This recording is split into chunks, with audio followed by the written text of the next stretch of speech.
welcome back to Skyrocket. I'm Chris Barney, and once again, I have Jose Perez with me. So, Jose, why don't you go ahead and share a little bit about what we're going to be talking about today?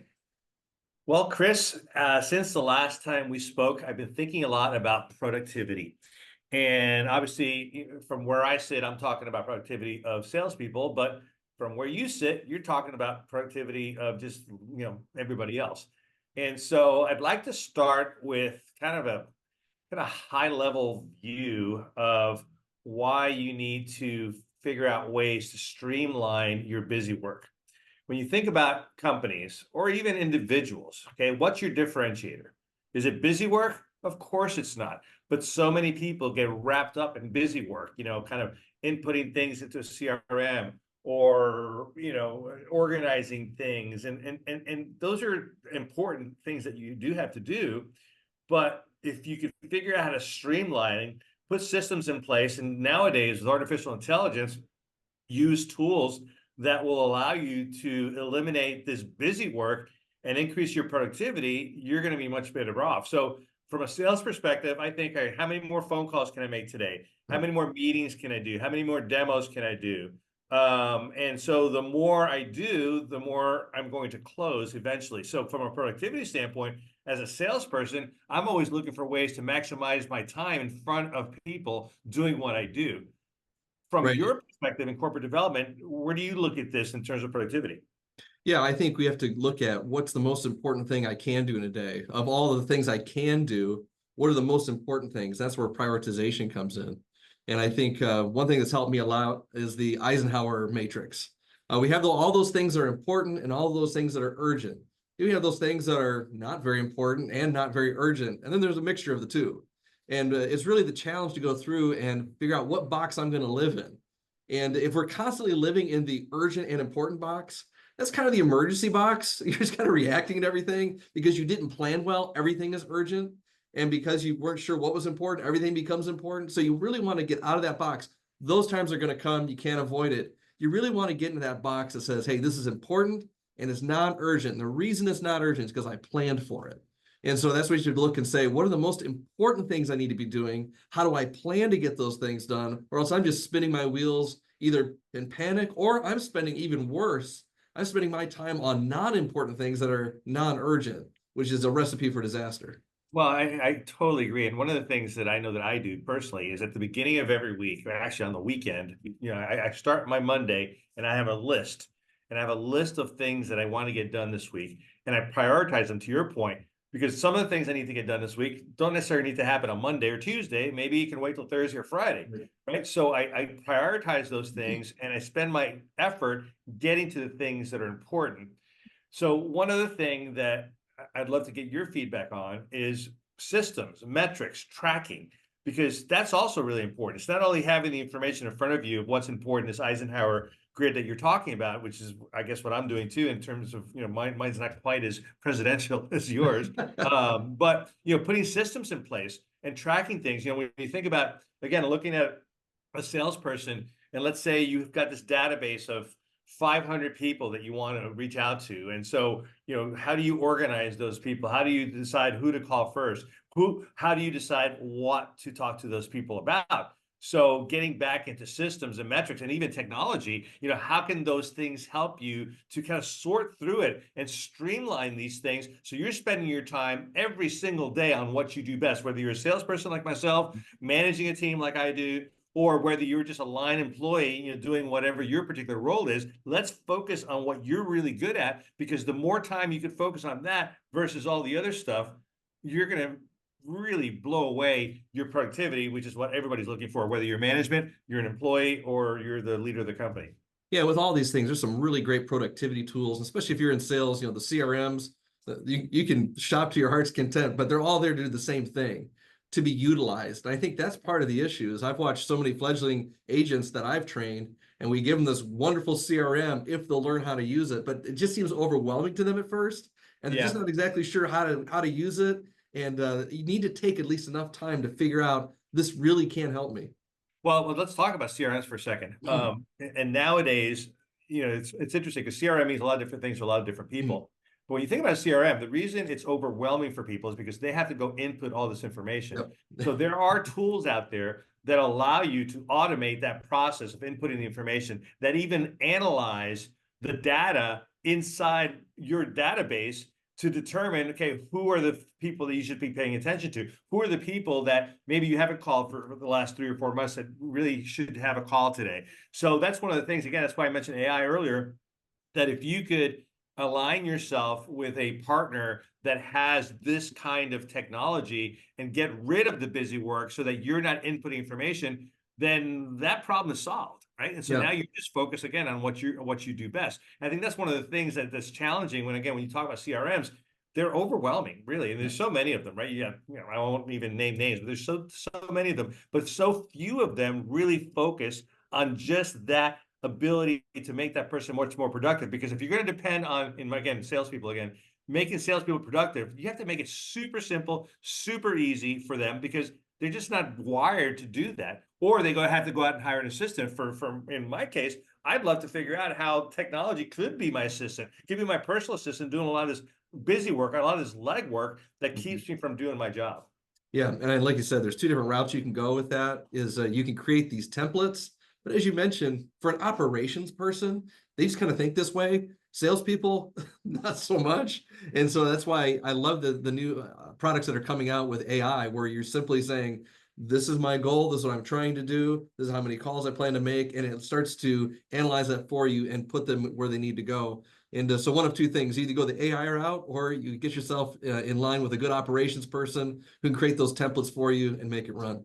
Well, and if you have the ability, if you are a sales leader, again, in my case, or a manager, or whatever you are, delegation also is critically important. Because when you look at that to-do list that you talked about earlier, and you think, okay, what am I doing here that somebody else could be doing for me, right? Or could help me do?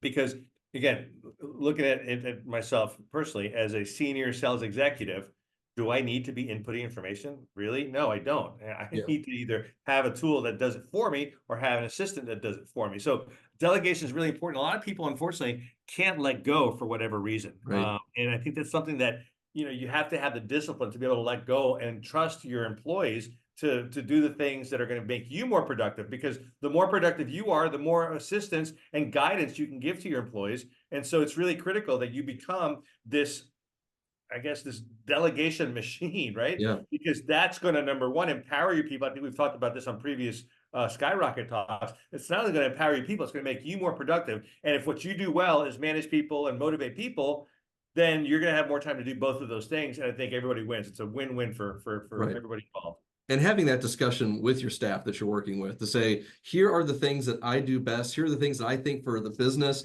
I need to spend my time doing. So everybody has a good idea of what that is. So make sure you're communicating that.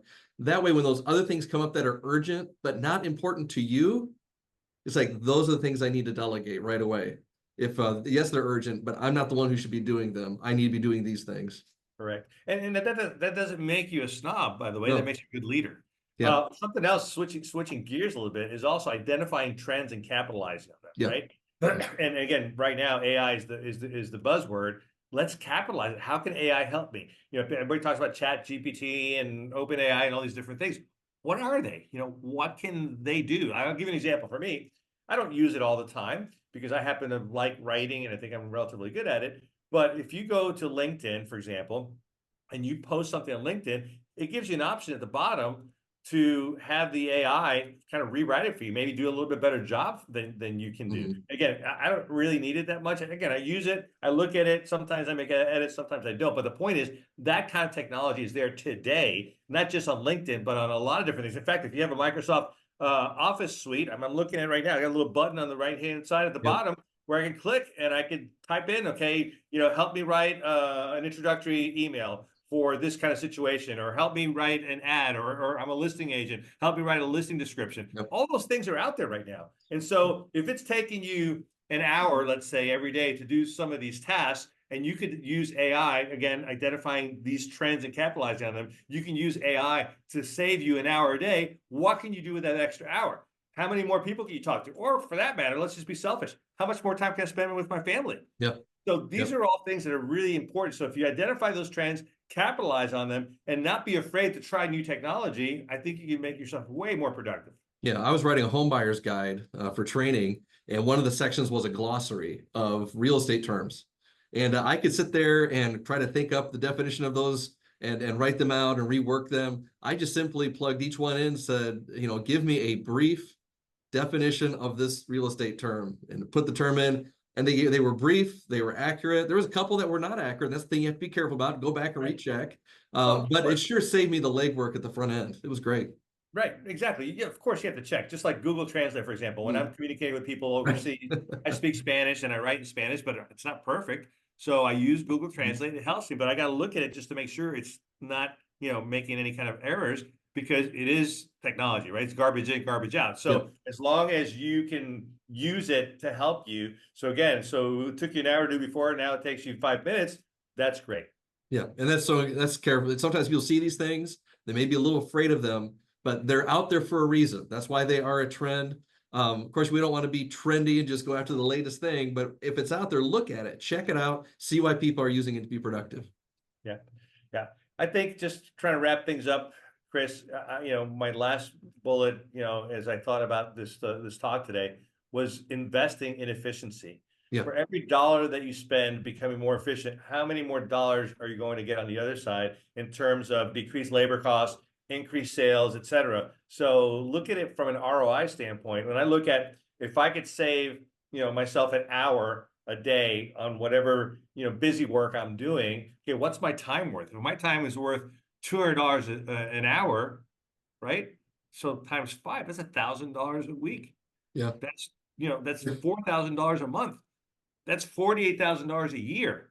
Okay. So if this investment that I'm making in efficiency costs me $10,000, let's say, and I can make it up in $48,000, that's the way you have to look at these things. And I think a lot of people look at the cost of investing in efficiency, whether it be technology or a new machine, whatever it is, whatever line of business you're in, and they have sticker shock because, oh my God, I can't spend $48,000 or $10,000 or whatever it is on something like this. But if you back into how much it's costing you to be inefficient, it's really kind of a no-brainer at the end of the day. Yeah, absolutely. And that helps you gauge even staff, hiring a staff to say, hey, this is worth it for me to save this kind of time to make it happen. So whether it's technology, staff, or just repositioning your schedule, and it is a thing to look at, what can I save? And my time is money. And we have to always remember that. Yeah. Well, Chris, again, it's always a pleasure having these conversations with you and sharing our knowledge with our social media friends and family and acquaintances. So thank you for so much. And just to put up the information about how people get in front of us or in touch with us if they want to learn more or have us work with them. That'd be great. Yeah, I'll put that up, and chat with us anytime. I hate that these have to be so short. We could talk about this topic in particular for a long time. Well, we're trying to be efficient. Another time as well. We're trying to be efficient, Chris. We're Absolutely. trying to be productive. There we go. All right. Thank you, everybody, for watching, and we'll see you next time.